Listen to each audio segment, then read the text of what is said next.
হাবিবকে দুনিয়ার জমিনে যখন প্রেরণ করবেন তার আগে অনেক আলামত আব্দুল্লাহ আমিনার মাধ্যমে দেখাই দিয়েছেন। আমিনা বলেন, যখন আমার সন্তান আমার গর্ভে ছিল, আমি রাস্তা দিয়ে হাঁটিয়ে যাওয়ার সময় যে পাথরে পা দিতাম ওই পাথরটা মুয়ের মতন গলে যাইত। সুবহানাল্লাহ।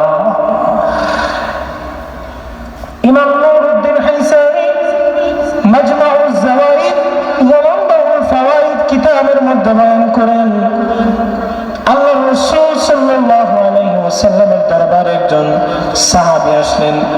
উনি নতুন ইসলাম গ্রহণ করলেন। আসিয়া বললেন, ইয়া রাসূলুল্লাহ, ইয়া হাবিবাল্লাহ, ও নবীজি, আমি নতুন ইসলাম গ্রহণ করেছি, আমাকে কিছু আলামত দেখায় দেন যা দেখলে আমার ঈমান বেড়ে যায়। আল্লাহর রাসূল ডাক দিয়ে বলেন, ও সাহাবী, কি দেখতে চাও? কি দেখলে তোমার ঈমান বাড়বে? সাহাবী ডাক দিয়ে কই, ইয়া রাসূলুল্লাহ, ইয়া হাবিবাল্লাহ, ওই যে মোটা তাজা গাছ দেখা যায়, গাছকে আপনি ডাক দেন, গাছ যেন আপনি রসুলের কিনারায় এসে হাজির হয়ে যায়। আল্লাহ রাসূল বলেন, সাহাবী শুনো, ফাকুল লাহু ইন্নী আকরাউকা সালাম, গাছকে বলো আমি রাসূল গাছকে সালাম জানাইছি। সুবহানাল্লাহ। সাহাবী গেলেন গিয়ে বললেন, ওরে গাছ, গোটা কুল কায়নাতের মাখলুকাত আল্লাহ রাসূলকে সালাম দে। সে আল্লাহ রাসূল, আজকে তুমি সাধারণ গাছকে সালাম দিছে, তাড়াতাড়ি দেরি না করে রহমতের নবীর সালামের জবাব দাও। সাহাবী বললেন, আমি দেখতে পারলাম গাছটা আস্তে আস্তে তার শিকড়গুলো উপরে তুলে নিল, আস্তে একটা ডালপালাগুলো নামায় নিল। একটা সাধারণ মানুষ যেভাবে হাঁটিয়ে হাঁটিয়ে যায়, গাছটা ঠিক তেমনি ভাবে হাঁটিয়া হাঁটিয়া আল্লাহ রাসূলের কিনারায় এসে হাজির হয়ে যায়। সুবহানাল্লাহ। শুধু তাই নয়, গাছ এসে আল্লাহ রাসূলকে সালাম দেয়, আসসালাতু ওয়াসসালামু আলাইকা ইয়া রাসূলুল্লাহ। গাছ আল্লাহ রাসূলকে সালাম দিছে, সাহাবী দেখে পাগল পারা হইয়া গেছে। কই, আমি বললাম যে গাছ আল্লাহ রাসূলের কিনারায় এসে হাজির হইতো, সালামের কথা তো বলি নাই। আল্লাহ রাসূল বলেন, ওরে গাছ, তুমি কি শুধু সালাম দিবা আর কি কোনো সাক্ষ্য দিবা? ফাকুল লাহু ইন্নী আশহাদু। গাছ কয়, ইয়া রাসূলুল্লাহ, ইয়া হাবিবাল্লাহ, আন্না রাসূলুল্লাহ সাল্লাল্লাহু আলাইহি ওয়াসাল্লাম, ইয়া রাসূলুল্লাহ, আশহাদু আন্নাকা আল্লাল্লাহ ওয়া আশহাদু আন্না মুহাম্মাদান আবদুল্লাহি ওয়া রাসূলুহু। ইয়া রাসূলুল্লাহ, ইয়া হাবিবাল্লাহ, আমি সাক্ষ্য দিলাম আল্লাহ ছাড়া কোনো মাবুদ নাই, আপনি মুহাম্মদুর রাসূলুল্লাহ, আল্লাহর প্রিয় বান্দা এবং রাসূল। সুবহানাল্লাহ। সাহাবীরা দিয়ে বলেন, ইয়া রাসূলুল্লাহ, ইয়া হাবিবাল্লাহ, ও রহমতের নবী, এমন কি আলামত দেখাইলেন?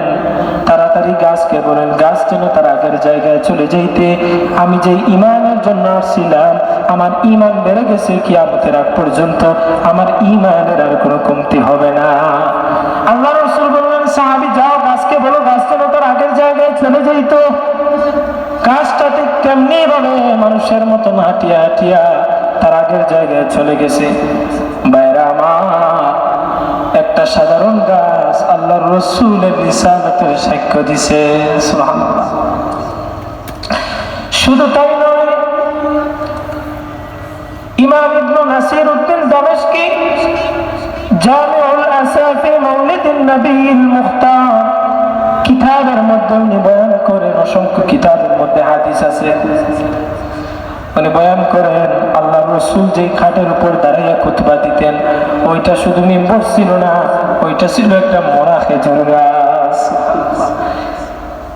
রহমতের নবী, সমস্ত আলম যাকে নবী হিসেবে মানত, উনি মরা খেজুর গাছে দাঁড়াইয়া খুতবা দিতেন। এটা কিতাব থেকে পাইছি যে ইমাম নাসির উদ্দিন দামেশকি ফি জামিউল আসাফি মাউলিদিন নবীল মুখতার কিতাবের মধ্যে উনি বয়ান করছেন যে আল্লাহ রাসূল যে মিম্বরের মধ্যে দাঁড়াইয়া খুতবা দিতেন ওইটা ছিল মরা খেজুর গাছ। সুবহানাল্লাহ।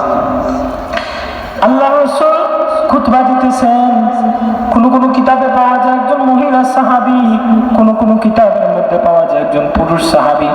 বলল, ইয়া রাসূলুল্লাহ, ইয়া হাবিবাল্লাহ, ও রহমতের নবী, আপনি যদি অনুমতি দেন, আমার একটা গোলাম আছে, একটা কাজের লোক আছে, আমি আপনাকে একটা সুন্দর মিম্বর বানাইয়া দিতাম, যেটার উপরে দাঁড়াইয়া আপনি খুতবা প্রদান করতেন। আল্লাহ রাসূল অনুমতি দিলেন, বললেন, ও সাহাবী শোনো, তোমাকে অনুমতি দেওয়া হলো। পরের জুমায় একটা মিম্বর বানাইয়া নিয়ে আসা হলো। ওই যে মোটা খেজুর গাছ ছিল, মোটা খেজুর গাছকে সাহাবায়ে কেরাম হাতে নিয়ে মসজিদের দেয়ালের মধ্যে টেস মেরে রাখলেন। আল্লাহ রাসূল মিম্বরের মধ্যে দাঁড়াইয়া খুতবা শুরু করলেন। এমন সময় মসজিদের মধ্যে কান্নার আওয়াজ। আল্লাহ রাসূল ডাক দিয়ে বললেন, সাহাবীরা তোমরা কান্দুনি? সাহাবী কই, ইয়া রাসূলুল্লাহ আমরা তো কান্দি না। বাইরে তাকান, বামে তাকান, সামনে তাকান, পিছনে তাকান, কাউকে দেখা যায় না। হঠাৎ করে দেখা যায় মসজিদের বাহিরে যে মোড়া খেজুর গাছ ছিল, মোড়া খেজুর গাছ কান্দে। আল্লাহ রাসূল ডাক দিয়ে বলেন, ও উস্তুনে হান্নানা, তুমি কান্দো কেন? উস্তুনে হান্নানা কই, ইয়া রাসূলুল্লাহ, ইয়া হাবিবাল্লাহ, এতদিন আপনার কদমে আমি ছিলাম, আপনার সহচর্য আমি লাভ করেছি, আপনার সংস্পর্শে ছিলাম, আমি অনেক ভালো পাইতাম, অনেক আনন্দ পাইতাম, অনেক খুশি হইতাম। কিন্তু ইয়া রাসূলুল্লাহ, আপনি কাঠের একটা মিম্বর পাইয়া যখন আমি উস্তুনে হান্নানাকে সরাইয়া দিছেন, আমি বড় কষ্ট পাইছি। আল্লাহ রাসূল ডাক দিয়ে বলেন, ও উস্তুনে হান্নানা, তোমাকে আমি জীবিত করে মদিনার বুকে লাগাই দিব। দূর দূরান্ত থেকে আল্লাহর বান্দারা আসবে, তারা তোমার গাছ থেকে খেজুর খাবে। উস্তুনে হান্নানা কই, ইয়া রাসূলুল্লাহ হবে না। আল্লাহ রাসূল বলেন, ও উস্তুনে হান্নানা, তুমি চাওটা কি? উস্তুনে হান্নানা কয়, ইয়া রাসূলুল্লাহ, ইয়া হাবিবাল্লাহ, আপনি জান্নাতের যে জায়গায় যাবেন, আমি উস্তুনে হান্নানাকে ওই জায়গায় নিয়ে যাইয়েন। আল্লাহ রাসূল বলেন, উস্তুনে হান্নানা, আমি জান্নাতের যে জায়গায় যাব, আল্লাহ তোমাকে আমার ঠিক পাশে তোমাকে বিপুল করে দিবে। আল্লাহ তোমাকে জিন্দা অবস্থায় মুহাম্মদের পাশে তোমাকে দাঁড় করে দিবে। সুবহানাল্লাহ। শুধু তাই নয়, আজকে দেখা যায় আল্লাহ রাসূলের দুরূদ শরীফের বিরুদ্ধে কত মৌলবীরা ফতোয়া দেয়, কিন্তু শাহ ওলিউল্লাহ মুহাদ্দিসে দেহলভী জীবনে কতবার যে আল্লাহ রাসূলের দিদার ওনার নসিব হয়েছে। আল্লাহ রাসূল বলেন, যে আমার দিদার দেখলো তার জন্য জাহান্নামের আগুন আল্লাহ হারাম করে দিয়েছে। সুবহানাল্লাহ। ওলিউল্লাহ মুহাদ্দিসে দেহলভী জীবনে বারবার আল্লাহ রাসূলের দিদার ওনার নসিব হয়েছে।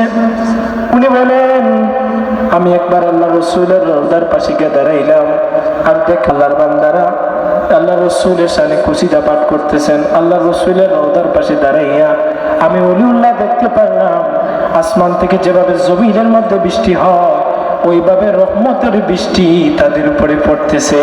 সুবহানাল্লাহ।